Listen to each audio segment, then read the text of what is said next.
Hi guys, Coach Becky here, and welcome to my next video. Today we are continuing our theme of super simple. So if you tuned into my last video, super simple strength workout or the world's simplest strength workout, just kind of led me to my next idea and really applicable topic.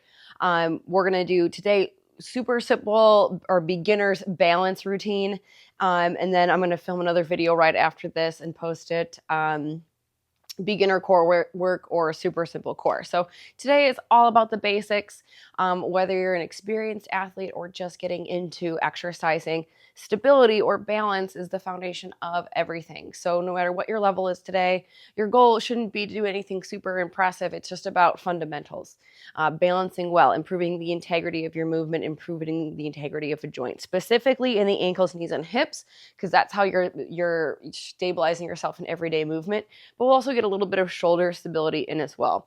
Some of you might want to have a chair on hand just to help you in some of our balance movements today. But let's start off at the bottom of the body and work our way up. This is a common technique I use. And we're just going to do 15 minutes of balance work today, so you probably won't even break a sweat. Your perceived effort should be like a 3 out of 10 for today's exercises.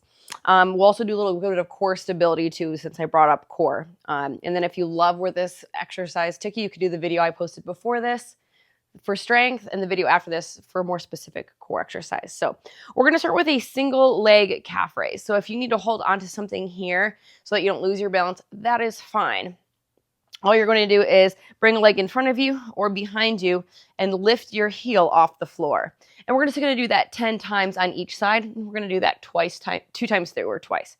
So we're going to go up for 1, up for 2, 3, 4, 5, 6, 7, 8, 9, 10.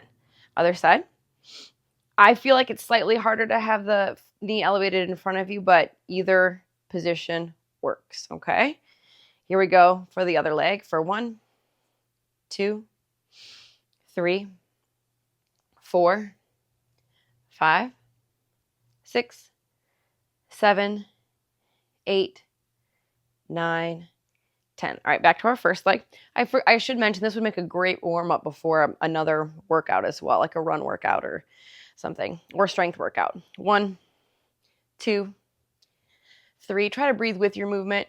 4, 5, 6, 7. Nice smooth tempo. 8, 9, and 10. Oftentimes when I see balance training in clients or just in people in general, people try to rush it a lot. So just nice, smooth, not rushed, not fast, not necessarily slow, just moderate, controlled. Here's 6, 7, 8, 9, and 10.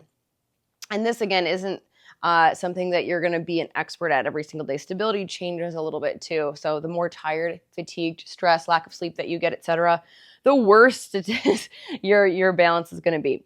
All right, for the next one, I think everyone should start on a chair. So go ahead and grab a chair. It could also be right off of, if you're watching this near your couch, you could also do this right off of your couch. What you're going to do is start seated. Okay, and some of you might need another chair to get up on. You might need to do something like this. Okay, what we're going to do is extend one leg out.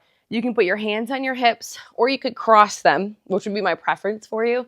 But if you absolutely need to, you can kind of give yourself a little lift off. We're going to do 5. This is called a pistol squat from a chair. So you're seated on a chair. 5, stand up, and then slowly come back down. Here we go. Weight in the heels, and then down. Try to inhale, fill your lungs with air to support the spine. Exhale, 2. Inhale, big exhale. Let's do 2 more. Let's do 1 more. Good, lower down. And you're kind of leading the movement with your shoulders up first, okay? I want to briefly touch on just stacking the joints. So your ankle is stacked under the knee, meaning it's directly beneath. And then your hips and your shoulders are pretty much stacked. There's going to be a little bit of movement in all those joints as you move, but maintaining that stacked posture can help with stability. It just gives you a nice visual. Again, weight in the heels to the toes. Inhale, support the spine. Exhale. It's not uncommon. Inhale down, exhale up. For one leg to be more stable and mobile than another, especially if you had an injury on one side. Here's 3. Here's 4. Lead with the chest. 5. Lower down to finish the movement. Good. We're going to go back to the original leg. Again, ankles, knees, and hips is our primary target here in terms of joints for stability. 1, 2, 3,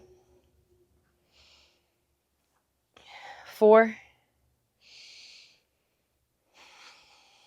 5. Lower down to finish. And you'll really feel your hip strength as you lower down. If you feel like you fall down, that could be a sign that we need to strengthen the hips a little bit. You could also bring the seat up a little higher if you need to. Last set of these. 1, 2. I do recommend looking either straight ahead or maybe even slightly up. 3,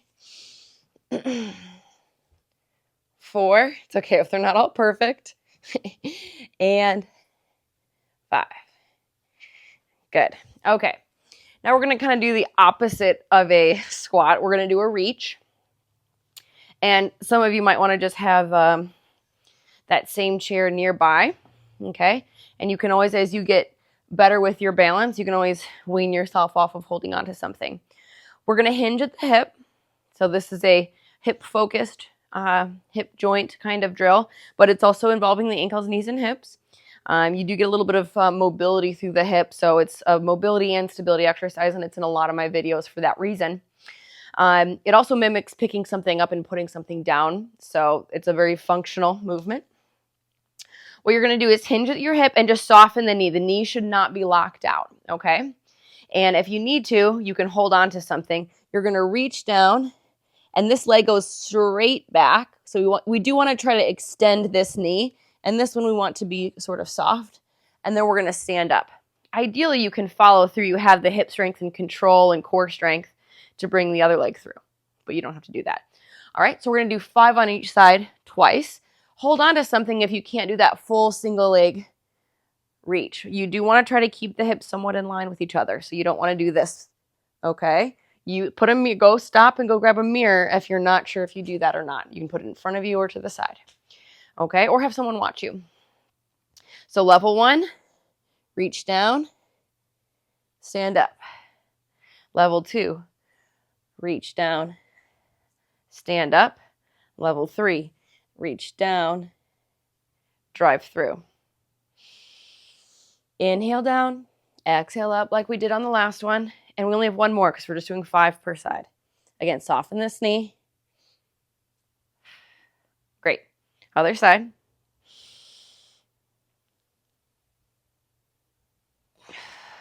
One. Ideally, we can drive through for 2.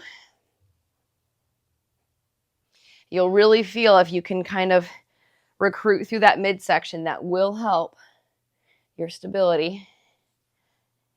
Ties everything together. We just have one more.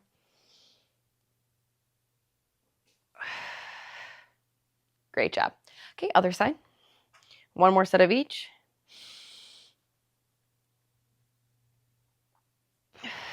And if you're not sure what it means to utilize your core, some people don't maybe have an innate understanding of that. It's almost like you're kind of doing a sit-up or bracing for someone to hit you. Just means you're a little more rigid there as opposed to being really lax.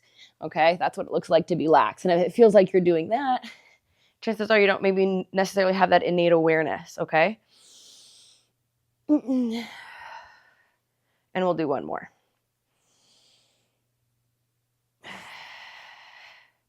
Okay, last set.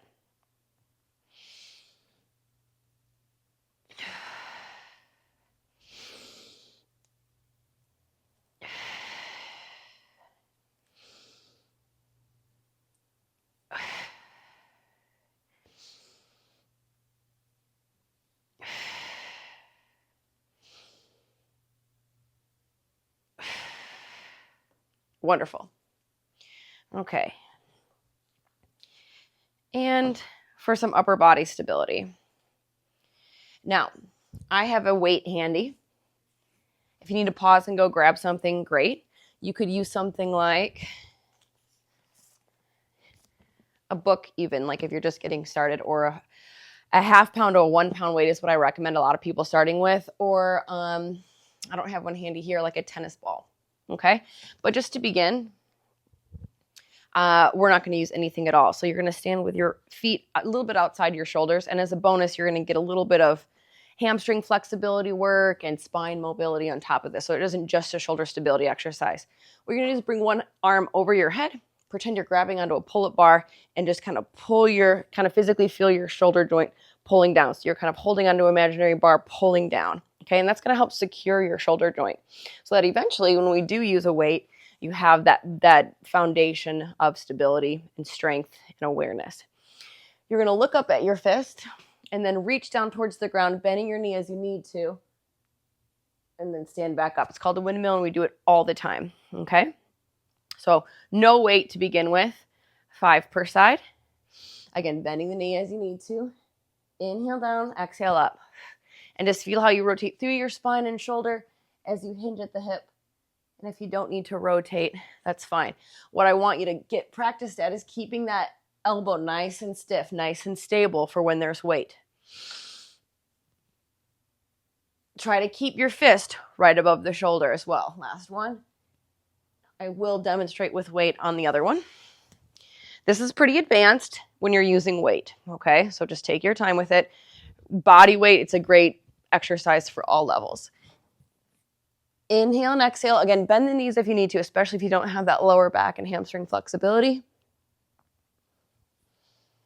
3 more. Inhale as you lower down.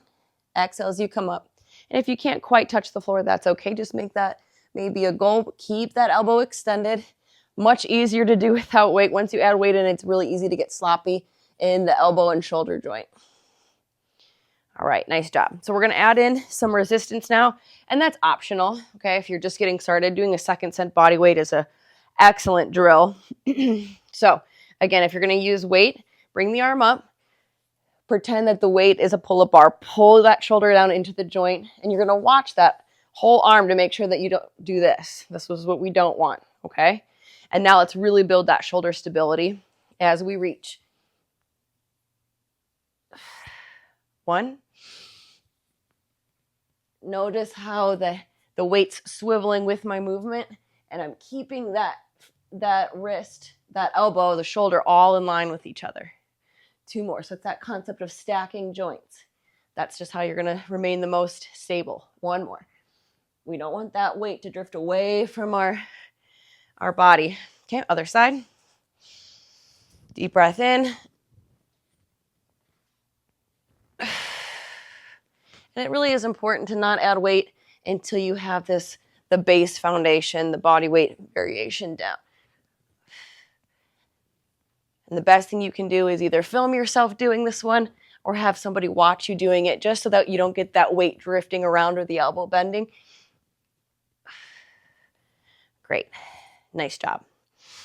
All right, and then just our last stability exercise that we're going to do is just hold one weight overhead, and we're going to march with it. You can move with your march if you'd like, but this will help with shoulder stability as well as ankle, knee, and hip stability. So nice and tall, and we're just going to do this for the last minute of our workout. And you can go backwards with your movement. You do want to try to keep that weight, that arm right by your ear. All levels could probably do this one with weight, or even just like a tennis ball or a book. And you want to think tall thoughts, and you want to exaggerate and keep your march very slow. Changing directions is a great way to improve your stability. Good. All right, let's do that same thing on the other side. Bring the weight up again, kind of secure the shoulder joint. Slow march. That way, the slower and more we can stick this kind of movement, the more we'll improve that whole ankle, knee, hip stability range or focus. So just 45 seconds on each side. This is an overhead carry with weight. The single arm also helps improve your core strength, because if you weren't engaging your core with weight on one side, you just fall to the side. So that's a bonus of using just one arm, but you could do this with 2 weights overhead as well. I find single arm overhead work to be slightly more challenging on that regard, just because it requires a little bit more foundational work. All right, and we're back to where we started. Perfect. All right, guys, that's it. 15 minutes of beginner balance training or super simple stability work. This is a great warm-up movement. You could do this series 3 to 6 days per week. Doing these exercises even daily will not lead to any overuse injury, so long as you're being careful with that overhead stuff. So recommend doing this pretty frequently if you want to improve your balance, or just use this as a warm-up before a run, a swim, a bike, or strength workout. So thanks for joining me today, and I hope you'll tune into my next video, beginner core work or super simple core work, and that you visit my last video on the strength training, because all of it is just really simple foundational work that's perfect for a beginner or an experienced athlete alike. So thanks again for joining me, and I'll see you guys next time.